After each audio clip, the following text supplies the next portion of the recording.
My name is Eleanor Schano, and the title of my book is Riding the Airwaves, The Life and Televised Times of Eleanor Schano. Well, tell us what prompted you to write this book. Well, that's a very easy question to answer because I began when television began in Pittsburgh. And one day I woke up and realized I was probably the only one left who could really tell the story of what it was like when television began from a first-person perspective.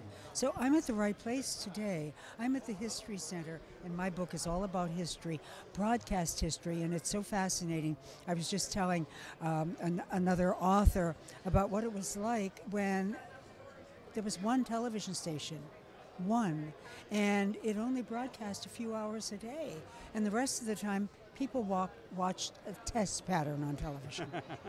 Is there a favorite story of yours in the book? Well, I have lots of favorite stories because, and most of them are self-deprecating because there were so many.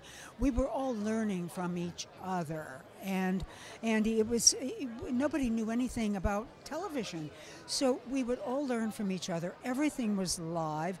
One of my favorite stories is I was asked to do a commercial for a home builder, and now you have to understand, back in these days, I was still in college, and I wasn't. There was a lot.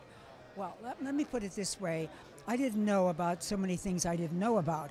And one day, but I'm so full of myself, and I think I'm just so accomplished as a commercial announcer. And I stood there and I said, and this home is the epitome of fine living.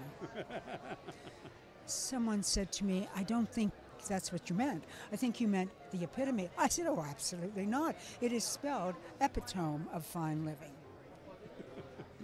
And these were one-take kinds of things. This was live television. Oh, it was totally live. Now, people just don't realize that everything is perfect because everything is taped. Take one, take two, take three. Everything was live, and they were doing beer commercials back then.